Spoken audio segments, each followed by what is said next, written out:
Terima kasih atas tanggapan yang terhormat anggota Balik pada hari ini. Saya kira tanggapannya sangat konstruktif, langsung pada masalah-masalah utama yang ada, dan saya kira ini menunjukkan bahwa pemahaman kita bersama dalam rangka menjaga masyarakat kita bernegara, khususnya di sektor kesehatan, itu kita punya pandangan yang sama. Saya kira landasan-landasannya sudah sangat jelas. Saya mengucap tentunya saya akan mencoba menjawab satu persatu dan sebagian nanti akan disampaikan oleh Dr. Ihsan, mungkin dari pertanyaan Pak Supratman mengenai kesulitan membuka prodi masalah-masalah kecil karena beliau kebetulan ketua kolegium penyakit dalam. Tapi begini, yang pertama tentunya untuk Pak John, ya, saya kira ini pertanyaan yang sangat baik. Mengapa dengan segala apa yang sudah kita kerjakan sekarang ini, masyarakat masih belum sepenuhnya percaya dengan dokter Indonesia, gitu ya. Saya kira saya tidak akan menghindar kemana-mana. Ya, dokter kita sebagian belum dipercaya, sebagian sudah dipercaya, tentunya demikian. Tapi masalah utama mengenai kepercayaan terhadap sistem kesehatan maupun kedokteran itu adalah masalah yang sangat komprehensif. Kita tahu itu masalahnya sangat kompleks.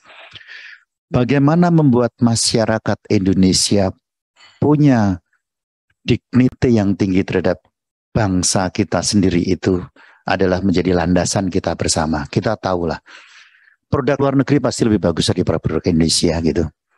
Katanya demikian. Itu adalah masalah mentalitas. Ya, dengan berbuat apapun yang sudah ada sekarang, kualitasnya bagus. Kita memiliki dokter-dokter yang luar biasa, walaupun tidak merata, yang luar biasa. Saya kan sudah kira-kira 32 tahun ya, tahun 88 sampai sekarang 36 tahun ya menjadi dokter. Itu kami mengalami pasang surut dan kami memahami betul bahwa dokter-dokter di Indonesia tadi sebagian lulus di luar negeri, sebagian di institusi pendidikan, pengembangan ilmu, mengikuti terus.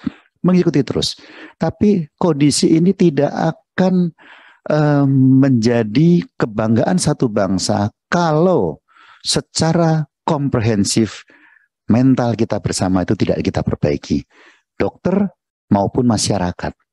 Ya, yang paling sedih itu kan kita memahami bahwa banyak sekali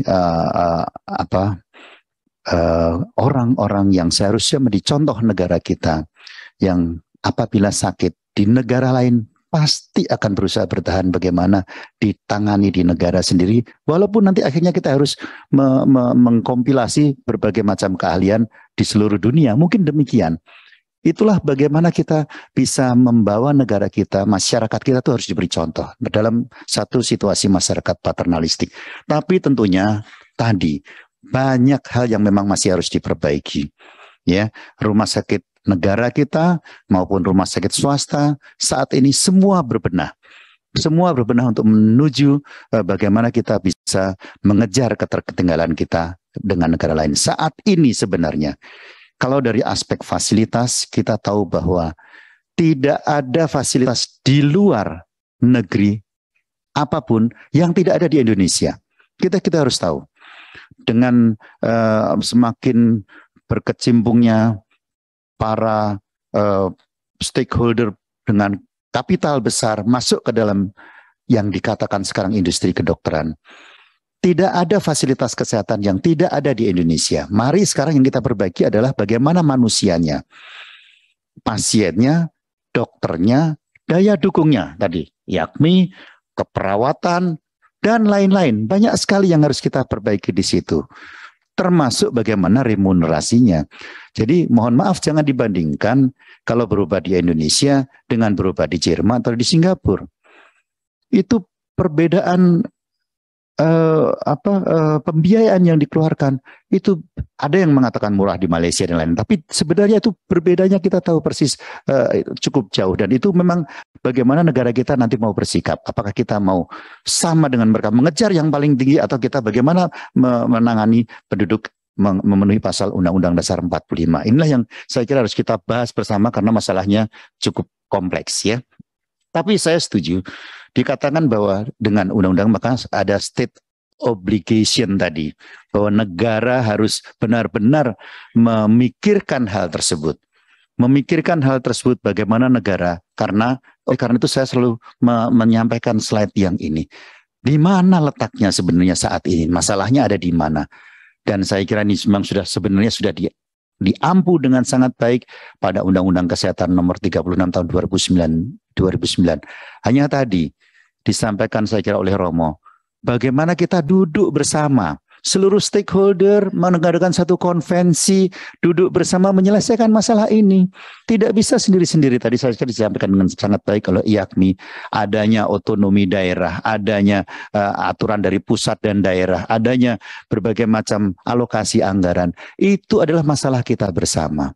Kami di Majelis Kolegium atau Kolegium, tugasnya adalah mengampu mutu pelayanan, mengampu mutu lulusan bersama-sama dengan organisasi profesi, menjaga etika dokter, sehingga kami harapkan ini nanti ke depan kalau ditangani bersama-sama kita, kualitas dokternya akan benar-benar bisa sesuai kalau didukung dengan masyarakat secara keseluruhan.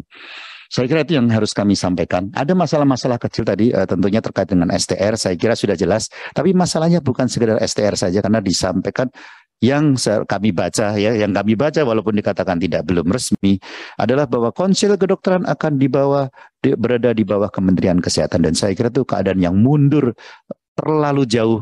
Bagaimana tadi akhirnya nanti surat tanda registrasi, standar pendidikan akan berada dalam satu kementerian, dan saya kira itu tidak akan mungkin akan berjalan dengan baik. Kemandirian bangsa ini maupun civil society bisa berperan dalam menangani masalah kesehatan di negara kita. Jadi bukan sekedar STR, tapi justru di atasnya lagi bahwa letak Konsil Kedokteran itu bukan suatu badan independen yang berkontribusi terhadap kesehatan di Indonesia. Masalah hal kecil-kecil, misalnya tadi mohon maaf masalah radiologi, saya kira itu adalah hanya satu masalah. Benar-benar radiologi itu satu-satunya masalah di dalam masalah kedokteran kita, dokter kita, akibat dari tadi. Saya tidak perlu bicara panjang, memang kadang-kadang kekuasaan bisa menggeser semua regulasi menjadi tidak berjalan secara proporsional. Ya, tadi bukan KKI, MKKI. MKKI di bawahnya adalah kolegium yang mengeluarkan sertifikat kompetensi, bukan STR masalahnya. Serkomnya menurut Konsil Kedokteran harus ditandatangani oleh kolegium oleh organisasi profesi yang menjadi domain organisasi profesi. Kolegiumnya tidak resmi. Sementara Konsil merasa bahwa kolegium tersebut yang resmi. Inilah yang sedang diselesaikan secara hukum, dan mudah-mudahan masalahnya bisa selesai dengan baik. Tapi kami berharap bahwa seluruh stakeholder di bidang kesehatan, marilah kita bekerja pada koridor masing-masing, menjaga, melihat regulasi, bukan mengutamakan satu kepentingan kelompok, tapi mari kita bersama-sama. Dan tadi saya kira disampaikan dengan sangat baik oleh oleh Pak Firman maupun Pak Romo, ya, bahwa mari kita bekerja bersama-sama, seluruh stakeholder berkumpul membuat satu konvensi bagaimana kita menyelesaikan carut-marut SDM kita ini bersama, ya. Dan saya kira slide saya ini mohon tanda tanya ini, mari kita selesaikan bersama. Mari kita memenuhi kebutuhan dokter di seluruh wilayah Indonesia, ya. Pertama berpikir minimum dulu. Setelah itu baru kita berpikir bagaimana kita secara maksimum kita penuhi kondisi-kondisi tersebut di atas. Saya kira yang bisa saya sampaikan, ada masalah malpraktek dan lain-lain. Saya kira itu ya tadi itu tersangkut dengan masalah bahwa di dalam Konsil Kedokteran sudah sangat establish ada satu badan yang disebut dengan MKDKI yang menyelesaikan masalah bagaimana kalau ada masalah antara dokter dengan pasien. Sudah sangat adil, bertindak dengan sangat profesional, dan saya kira itu harus dipertahankan. Ada hal yang diselesaikan dalam hal tersebut di atas. Mengenai bagaimana program studi dibentuk, tadi memang ada masalah kecil, tapi nanti akan secara detail dijelaskan oleh Dr. Irsan. Tapi pada dasarnya begini, kami di MKKI ini memang seluruh dokter di Indonesia memiliki standar pendidikan. Di dalamnya ada standar kompetensi. Di dalam standar kompetensi ini bisa terjadi yang disebut dengan namanya share kompetensi. Ini kami selesaikan bersama Konsil Kedokteran. Satu dokter bisa memiliki kompetensi yang sama dengan dokter yang lain. Itu baik. Situasi tersebut baik karena yang diuntungkan siapa? Masyarakat. Sejauh bahwa kualitas atau mutu pelayanannya kita standarisasi dengan baik, maka apabila ada masyarakat yang bisa dilayani oleh 2 dokter, itu akan lebih baik bila dibandingkan dengan dilayani oleh 1 dokter. Kami, misalnya saya bidangnya bedah saraf, kami menangani tulang belakang, ortopedi menangani tulang belakang, tidak jadi masalah karena standar pelayanannya kualitasnya sama-sama baik. Dan itu masyarakat yang diuntungkan sehingga kalau kekurangan dokter itu bisa saling melapis gitu. Dan demikian juga dengan bidang-bidang ilmu yang lain. Yang terjadi sekarang ini memang tadi apakah ada hambatan? Kami rapat terus dengan Kementerian Pendidikan, Kementerian Kesehatan. Hambatannya memang kadang-kadang ada karena memang tadi di level pelayanan di bawah antara dokter penyakit dalam dan dokter paru. Tapi itu selesai dengan adanya share kompetensi tadi standarnya. Tapi proses pembentukan prodi saat ini sudah sangat terstruktur di dalam Kementerian Kesehatan. Kami kebetulan MKKI terlibat di dalamnya bagaimana mengakses satu prodi sebelum menjadi satu program studi yang berkualitas untuk menjaga mutu tadi bisa disahkan menjadi satu prodi yang menjalankan. Karena tadi disampaikan oleh Ibu Intan, mengurus satu lulusan itu kami harus yakin bahwa kualitasnya baik sehingga kami menciptakan dokter bukan monster, itu ya. Kami harus menjaga etikanya, menjaga pengetahuannya sedemikian rupa sehingga baik untuk masyarakat. Saya kira untuk masalah tadi yang ditanyakan oleh Pak Supratman bisa disampaikan oleh Dokter Irsan. Baik, terima kasih. Assalamualaikum warahmatullahi wabarakatuh. Bapak Ibu dari yang saya hormati, karena waktunya singkat, saya mohon waktu juga tidak panjang, mungkin 3 menit. Perkenalkan, saya Irsan Hasan, karena tadi banyak disebut penyakit dalam, jadi saya harus bicara karena saya Ketua Kolegium Penyakit Dalam. Kami punya anggota 5.200 dokter spesialis penyakit dalam dan sekitar 1.100 dokter subspesialis. Ada 3 hal yang ingin saya jawab. Pertama mungkin mengenai STR yang harus diperpanjang selama 5 tahun. Untuk mudahnya saya berikan contoh saja. Kami beberapa waktu yang lalu rapat mengenai seorang anggota kami yang ditahan di penjara selama 3 tahun terkait dengan kaitan mungkin salah satu mantan pimpinan yang lalu. Nah, setelah keluar, beliau harus berpraktek lagi. STR-nya sudah habis. Nah, kami melihat di dalam penjara dia tidak melakukan praktek apa-apa gitu. Nah, kalau otomatis bisa praktek pada beliau seorang subspesialis, ini kan tentunya akan membahayakan. Nah, oleh karena itulah salah satu contoh pentingnya STR ini diupdate terkait dengan ilmunya. Kami punya anggota yang saat ini menjadi bupati di NTT, ada menjadi wali kota, ada beberapa anggota yang mengikuti tugas suami ke luar negeri, yang kadang-kadang 5 tahun, 6 tahun. Artinya mereka tidak bisa kembali langsung berpraktek. Perlu penyegaran kembali. Inilah pentingnya STR ini selalu diperbarui. Karena kami akan melihat apa yang dia lakukan selama 5 tahun itu. Pegang pasien atau tidak. Kalau tidak pegang pasien, mereka tidak bisa langsung berpraktek. Itu mengenai contoh real STR. Yang kedua, pertanyaan Pak Firman mengenai WKDS. Saya produk lama yang wajib ke daerah. Tahun 88 sampai 92, saya bertugas di Bengkulu. Karena saya tidak punya pilihan lain, begitu kita semua, angkatan saya, Dr. Widi, Dr. Sandra, lulus harus pergi. Semua jadi PNS. Karena katanya sekolah kami disubsidi oleh pemerintah, dan kami nggak menolak.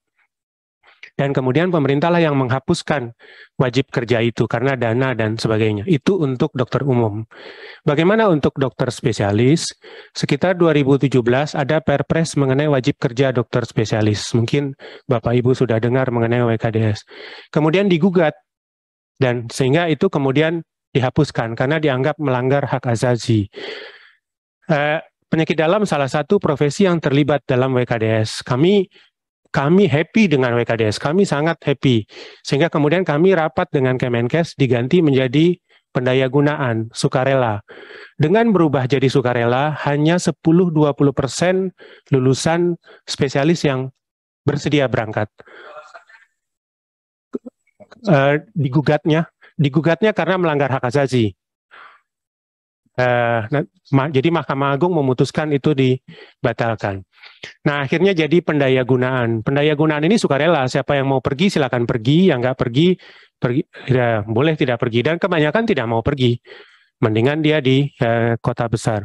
Padahal tempat itu dipersiapkan dengan baik. Beda dengan saya dulu berangkat, masuk puskesmas, tidak ada yang mensurvei puskesmas. Tapi sekarang kami dari kolegium, dari OP, berangkat untuk visitasi. 2 minggu yang lalu saya ke Kalimantan Selatan, ke Kabupaten Hulu Sungai Selatan, ketemu Pak Bupati, ketemu Pak Direktur untuk mempersiapkan rumah sakit untuk PGDS. Saya ke Morotai, saya ke mana, Bengkulu Selatan, untuk mempersiapkan rumah sakit. Tetapi kami melihat kalau ini tidak jadi wajib, akan susah untuk terpenuhi. Nah, rancangannya sedang dibuat, tapi terakhir yang saya dapat informasi bahwa dikembalikan lagi ke Kemenkes karena tetap tidak boleh ada kata wajib. Jadi harus ada pilihan karena kalau wajib melanggar hak asasi.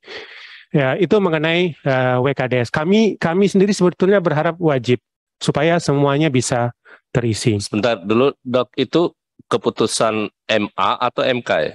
Yang ini? MA. Oh, berarti dulu peraturan Menteri Kesehatan berarti itu ya? Iya. Perpres. Perpres ya? Oh, oke. Jadi kami berharap jadi perpres wajib lagi terus terang.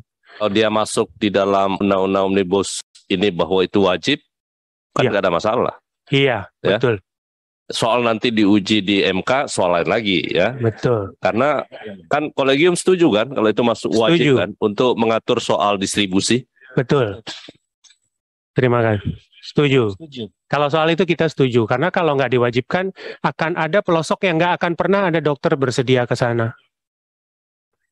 Kemudian yang ketiga, menjawab pertanyaan Pak Supratman mengenai apakah betul kolegium melarang pembukaan. Kami sudah mendengar ini. Kolegium tidak berhak melarang pembukaan sebuah prodi. Kami sudah tahu di prodi mana dan kami sudah mengadakan rapat. Pembukaan prodi sebetulnya adalah hak dari fakultas dan universitas. Jadi kami tidak ikut campur dalam menentukan boleh atau tidak boleh dibuka. Tetapi memang internal ada konflik. Ada teman-teman yang tidak setuju. Ini sedang dalam pembahasan kami, tapi itu bukan kami yang melarang kolegium lain. Antara kolegium penyakit dalam dengan kolegium paru hubungannya sangat baik saat ini. Jadi prinsip kami malah saat ini tidak saling meniadakan. Kami tidak melarang teman-teman dari paru untuk buka, teman dari paru juga jangan melarang. Uniknya mungkin untuk informasi Bapak Ibu sekalian, ada namanya bidang spesialis, ada subspesialis. Ada spesialis penyakit dalam, ada spesialis paru, ada spesialis jantung. Di penyakit dalam, kami ada 11 subspesialis. Bu Intan kelihatannya paham banget mengenai hal ini, tadi sudah menyinggung. Saya subspesialisnya jeroan, gastro, intestinal, hati. Ada subspesialis paru, ada subspesialis jantung.